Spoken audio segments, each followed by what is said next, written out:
Friends, ఇది 2026 Suzuki access 125 ABS model. Present మన దగ్గర ఏబిఎస్ మోడల్ అయితే ఉందన్నమాట. ఇప్పుడు మనం ఈ స్కూటీని కంప్లీట్గా రైడ్ చేసి నా రైడ్ ఎక్స్పీరియన్స్ అంతా మీతో షేర్ చేసుకుంటాను. Let start our ride. మనం బ్యాక్ సైడ్ అయితే వెళ్ళాలి. ఒకసారి మీకు టర్నింగ్ రేడియస్ చూపిస్తాను చూడండి. చాలా వెహికల్స్ అయితే వస్తున్నాయి. వచ్చినా పర్లేదు, మందారు మందే. చూసారా, హాఫ్ రోడ్ కన్నా మనకి చాలా తక్కువ స్పేస్ అయితే తీసుకుంది. ఒకసారి పర్ఫార్మెన్స్ చెక్ చేద్దాం. ఓ మై గాడ్, యాక్చువల్గా నేను ఈ స్కూటీని చాలాసేపు నుంచి అయితే రైడ్ చేస్తున్నాను.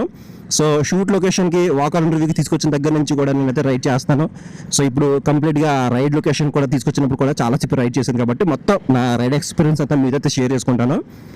సో ఫస్ట్ ఆఫ్ ఆల్ మనం మాట్లాడుకోవాల్సింది ఈ యొక్క ఏబిఎస్ గురించి, బ్రేకింగ్ గురించి మాట్లాడుకోవాలి. సో సేఫ్టీ పరంగా సుజుకి కంపెనీ వాళ్ళు ఒక అడుగు అయితే ముందుకైతే వేసి సింగిల్ ఛానల్ ఏబిఎస్ అనేది మనకి దీంట్లో ఇంక్లూడ్ చేశారని చెప్పొచ్చు. సో సింగిల్ ఛానల్ ఏబిఎస్ వల్ల మనకి యూజ్ ఏంటంటే, మనం ఇప్పుడు ఇలా వెళ్తున్నప్పుడు సడన్గా ఏదైనా అడ్డు వచ్చింది, ఎవరైనా సడన్గా టర్న్ తీసుకున్నారు, లేదంటే మనకి ఏ డాగ్ ఏదో ఒకటి అడ్డు వచ్చింది, అలాంటప్పుడు మనం ఏం చేస్తామంటే ఇలా హార్డ్ బ్రేకింగ్ చేస్తాం. ఇలా హార్డ్ బ్రేకింగ్ చేసినప్పుడు ఏమవుతుందంటే మనకి ఆ పిస్టన్ అనేది బ్రేక్ని సడన్గా పట్టుకొని వీల్ అనేది లాక్ చేసేస్తుంది. సో దానివల్ల ఏమవుతుందంటే మనం స్కిడ్ అయ్యి పడిపోయే అవకాశం అయితే ఉంటుంది. బట్ ఇక్కడ సింగిల్ ఛానల్ ఏబిఎస్ ఉండటం వల్ల ఏంటంటే, ఏబిఎస్ అంటే యాంటీ లాక్ బ్రేకింగ్ సిస్టమ్ కదా. సో ఏబిఎస్ ఉండటం వల్ల ఏమవుతుందంటే, సో ఆ పిస్టన్ అనేది ఫ్రాక్షన్ ఆఫ్ సెకండ్స్లో మనకి అలా పట్టుకుని వదిలి అలా పట్టుకుని వదులుతుంది. సో దీనివల్ల మనకి ఏంటంటే, మనం ప్రాపర్గా మనకి వీల్ అనేది లాక్ అవ్వకుండా, స్కిడ్ అవ్వకుండా మనకి ప్రాపర్గా మనం వెహికల్ అనేది ఆపొచ్చు అనమాట. సో ఈ విధంగా మనకి ఏబిఎస్ అనేది యూజ్ అవుతుంది. అండ్ ముఖ్యంగా నేను ఇందాక నుంచి చెప్పాలనుకున్నది ఏంటంటే, ఈ స్కూటీని రైడ్ చేసిన దగ్గర నుంచి కూడా, నాకు ఈ రైడ్ రివ్యూ స్టార్ట్ చేసిన దగ్గర నుంచి కూడా చెప్పాలనుకున్నది ఏంటంటే, మీకు front side single channel ABS ఉన్నప్పటికీ బ్యాక్ సైడ్ అయితే మాత్రం నెక్స్ట్ లెవెల్ బ్రేకింగ్ అయితే ఉంది. ఇన్ఫాక్ట్ చెప్పాలంటే, మీరు హార్డ్ బ్రేకింగ్ చేశారంటే మాత్రం మీకు వీల్ అనేది లాక్ అయిపోయి పడిపోయే అవకాశం కూడా అయితే ఉంది. సో జస్ట్ నేను రైడ్ చేసిన దగ్గర నుంచి కూడా బ్యాక్ సైడ్ బ్రేక్ ఎక్కువ మ్యాక్సిమం అయితే యూజ్ చేశాను అనమాట. సో చాలా అంటే చాలా ప్రాపర్ బ్రేకింగ్ అయితే మాత్రం చాలా బాగుంది. అండ్ ఇన్ఫాక్ట్ చెప్పాలంటే, మీరు కొంచెం హార్డ్ బ్రేకింగ్ చేస్తే కనుక వీల్ కూడా లాక్ అయి పడిపోయే అవకాశం అయితే ఉందన్నమాట. అంతా చాలా బాగుంది, అంతలా నచ్చింది నాకైతే మాత్రం. చాలా బాగుంది. అసలు ఇలా పట్టుకుంటే మనం ఎక్కడైతే ఆగాలనుకున్నామో అక్కడ చాలా ప్రాపర్గా మనకి బ్రేక్ అయితే ఎంగేజ్ అవుతుంది. ఆ బ్రేకింగ్ బయట ఇక్కడ చూడొచ్చు ఎంత ఫాస్ట్గా వస్తుందా. సో ఇక్కడ అసలు మాటలు చెప్పలేను. రైడ్ ఎక్స్పీరియన్స్ మీరైతే ఒకసారి నియర్ బై ఉన్న షోరూమ్కి అయితే వెళ్ళి ఒకసారి టెస్ట్ రైడ్ చేయండి. నేను ఏదైతే చెప్పానో అది మీరు ఖచ్చితంగా అయితే ఎక్స్పీరియన్స్ చేస్తారు. అలాగే బ్యాక్ సైడ్ బ్రేక్ కూడా మీరు ప్రాపర్గా మీరు అయితే చేయండి, లేదంటే మీరు స్కిడ్ అయి పడిపోయే అవకాశం అయితే ఉందన్నమాట. అండ్ ఫ్రంట్ సైడ్ డిస్క్ కూడా మనకి బాగుంది, ఎటువంటి ప్రాబ్లం లేదు, ఏబిఎస్ ఇచ్చారు కాబట్టి. అండ్ ఈ స్కూటీ జనరేట్ చేసే పవర్ అండ్ టార్క్కి ఈ బ్రేక్స్ అనేవి ఎనఫ్ అనే చెప్పొచ్చు. అండ్ నెక్స్ట్ మనం టైర్స్ అండ్ వీల్స్ గురించి మాట్లాడుకుంటే కనుక, ముందుగా మనం మాట్లాడుకున్నట్టు ఈ బ్రేకింగ్ చేసేటప్పుడు బ్యాక్ సైడ్ వీల్ అనేది స్కిడ్ అవుతుంది. ఎందుకంటే బ్యాక్ సైడ్ మనకి 10 ఇంచ్ వీల్ అనేది ప్రొవైడ్ చేస్తున్నారు, 90/100 section tire. And 10 inch wheel అనమాట ఇది. ఫ్రంట్ సైడ్ చూసుకుంటే మనకి 12 ఇంచ్ వీల్ అయితే ఇచ్చారు, 90/90 సెక్షన్ టైర్తో అయితే. సో బాగుంది ఫ్రంట్ సైడ్ మాత్రం. బట్ ఏంటంటే, మనం స్పీడ్గా వెళ్తున్నప్పుడు బ్యాక్ సైడ్ టైర్ అనేది స్కిడ్ అవుతుందేమో అన్న ఫీలింగ్ అయితే నాకు అనిపించింది. అలాగే బ్రేకింగ్ వేసినప్పుడు కూడా స్కిడ్ అవుతుంది అనమాట. సో ఎత్తి మీద ఆలోచించుకోండి. అండ్ ఇంకా మనం సీట్ గురించి మాట్లాడుకుంటే కనుక, సింగిల్ లాంగ్ సీట్ అయితే ఇచ్చారు, బాగుంది. సీట్ యొక్క క్వశ్చన్ అయితే బాగుంది, ఎటువంటి ప్రాబ్లం లేదనమాట. అండ్ ఇంకొకటి, మీకు వాకర్ రివ్యూలో నేను రాంగ్ ఇన్ఫర్మేషన్ ఇచ్చింది ఏంటంటే 793 mm అని చెప్పాను. బట్ ఇది 773 mm సీట్ హెడ్తో మనకి డిజైన్ చేశారనమాట. సో 5.2, 5.3 ఉన్న కూడా మీకు ఈజీగా అయితే కంఫర్టబుల్గా అయితే ఉంటుంది అనమాట. అండ్ సీట్ కూడా పెద్దగా అయితే ఇచ్చారు కాబట్టి, మీరు ఒకవేళ చిల్డ్రన్స్తో, ఫ్యామిలీతో ఒకవేళ మీకు స్కూటీ కావాలనుకున్నా కూడా మీరు దీన్ని అయితే కన్సిడర్ చేయొచ్చు. బాగుంటుంది, ఫ్యామిలీ పరంగా కూడా ఎటువంటి ప్రాబ్లం అయితే ఉండదు అనమాట. అండ్ ఇంకొకటి మైలేజ్ అనమాట. సో మైలేజ్ అనేది పర్సన్ టు పర్సన్ అయితే మారిపోతుంది. అండ్ ఫ్యూల్ అనేది మనకి బ్యాక్ సైడ్ ఇచ్చారు, 5.3 లీటర్ ట్యాంక్ అయితే ఇచ్చారనమాట. మనం ఫ్యూల్ అనేది ఫిల్ చేయించాలంటే మాత్రం ఖచ్చితంగా స్కూటీ దిగి బ్యాక్కి వెళ్ళైతే మనం ఫ్యూల్ అనేది ఫిల్ చేయించాలి.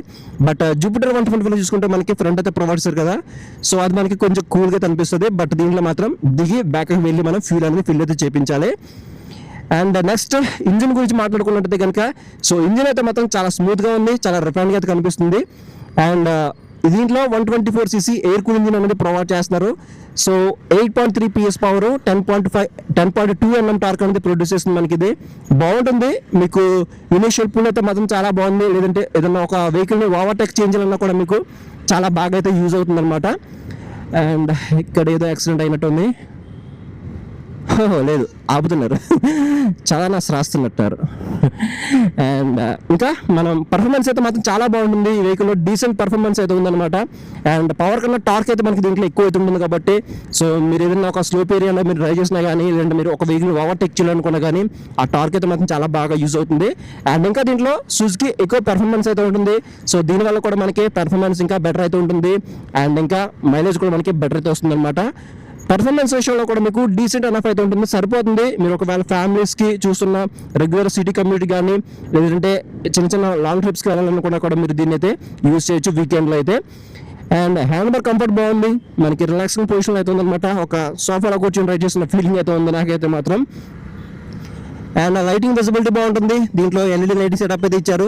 బట్ ఈ ఇండికేటర్స్ అనేవి ఇంకా మనకి స్టిల్ హాలోజన్ బల్బ్తో మనకి ఆఫర్ చేస్తున్నారు. ఇవి కూడా ఎల్ఈడికి ఇచ్చింటే బాగుండేది అనిపించింది, ఎందుకంటే మనం 1,30,35 వరకు పెడతాము. సో ఆ ప్రైస్ బ్రాకెట్లో మనం ఈ స్కూటీలో అదైతే ఎక్స్పెక్ట్ చేయొచ్చు ఎల్ఈడి ఇండికేటర్స్ అనేవి. బట్ వీళ్ళు హజార్డ్ వార్నింగ్స్ అనేవి ప్రొవైడ్ చేస్తున్నారు. సో ఇది ఒక ప్లస్ పాయింట్ అని చెప్పొచ్చు. అండ్ ఇంకా దీని ఒక గ్రౌండ్ క్లియరెన్స్ కొంచెం మాట్లాడుకుంటే కనుక మనకి బ్యాక్ సైడ్ 10 ఇంచ్ వీల్ ఇచ్చారు కదా, సో దానివల్ల మనకి కేవలం 160 mm మాత్రమే రావడం జరుగుతుంది గ్రౌండ్ క్లియరెన్స్ అనేది. So back side 12 inch wheel ఇచ్చింటే మనకి కొంచెం గ్రౌండ్ క్లియరెన్స్ అనేది పెరిగే అవకాశం అయితే ఉంది. మీరు హెవీ స్పీడ్ బ్రేకర్స్ దగ్గర కానీ, లేదంటే పాట్ హోల్స్ రైడ్ చేసినప్పుడు కానీ, లేదంటే మీరు చిల్డ్రన్స్తో రైడ్ చేసినప్పుడు కానీ కొంచెం హెవీ వెయిట్ అవుతుంది కాబట్టి అలాంటప్పుడు మాత్రం మీరు ఏదైనా స్పీడ్ బ్రేకర్స్ మాత్రం కొంచెం చూసుకొని రైడ్ చేయండి. అండ్ కెర్బ్ వెయిట్ మాత్రం మనకి చాలా అయితే బాగుంటుంది అనమాట. కెర్బ్ వెయిట్ అనేది కేవలం 105 kgs కెర్బ్ వెయిట్తో మనకి డిజైన్ చేశారు. సో అసలు లైట్ వెయిట్గా ఉంటుంది కెర్బ్ వెయిట్ అనేది. అండ్ ఇంకా మాట్లాడుకోవాల్సింది టైప్ సి ఛార్జింగ్ పోర్ట్ ఇచ్చారు, ఇది కూడా ఒక ప్లస్ పాయింటే. బట్ టైప్ ఏ అయితే టైప్ సి ఇచ్చింటే బాగుండేది. అండ్ గ్లో బాక్స్లు ఉన్నాయి, సో మరి అంత పెద్దగా ఏం లేవు కానీ చిన్నగా అయితే ఉన్నాయి అనమాట. అండ్ కన్సోల్ కూడా మనకి బాగుంది, 4.2 inches కన్సోల్ అయితే ఇచ్చారు. సో కన్సోల్ కూడా మనకి అన్ని ఫీచర్స్ అయితే ఉంటాయి. అండ్ ఈ సెట్టింగ్స్ ఉన్నాయి కదా, మనం దీన్ని లాంగ్ ప్రెస్ చేస్తే కనుక ఈ డిస్ప్లేని మనం డే మోడ్లో కానీ నైట్ మోడ్లో కానీ మనం సెట్ చేసుకోవచ్చు. ఇది కూడా అయితే ఉంది. ఇక్కడ యాంబియంట్ లైట్ సెన్సార్ అయితే ఉందన్నమాట. ఇంకా బ్లూటూత్ ఉంది, టర్న్ బై టర్న్ నావిగేషన్ ఉంది. టాప్ స్పీడ్ అనేది మీకు ఫ్రంట్కి వెళ్ళిన తర్వాత ఒకసారి చెక్ చేసి మీకు గూగుల్ మ్యాప్ ద్వారా మీకు అయితే చేసి చూపిస్తాను. ఒకసారి మనం దీన్ని టాప్ స్పీడ్ టెస్ట్ చేసే ప్రయత్నం చేద్దాం. గూగుల్ మ్యాప్స్ అయితే ఆన్ చేశాను నేను, మొత్తం తిప్పేస్తా యాక్సిలరేటర్ అనేది, చూద్దాం ఎంత స్పీడ్ వెళ్తుందో. తిప్పేసాను, మొత్తం యాక్సిలరేటర్ ఇచ్చేసాను, చూద్దాం స్క్రీన్ రికార్డింగ్లో ఎంత వచ్చిందో మీరైతే అబ్జర్వ్ చేయండి.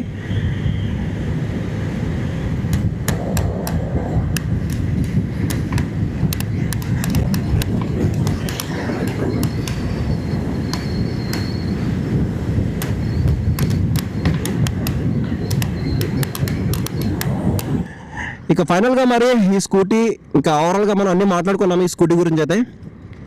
ఇక ఫైనల్గా మరి ఈ స్కూటీ ఎవరు తీసుకుంటే బాగుంటుందని మాట్లాడుకుంటే కనుక, సో ఒకవేళ మీకు సేఫ్టీ అనేది హైయెస్ట్ ప్రయారిటీ ఉంటే మాత్రం ఖచ్చితంగా మీరు ఈ వెహికల్ తీసుకోండి. ఎందుకంటే సీట్ కంఫర్ట్ బాగుంటుంది, అలాగే పెర్ఫార్మెన్స్ కూడా బాగుంటుంది.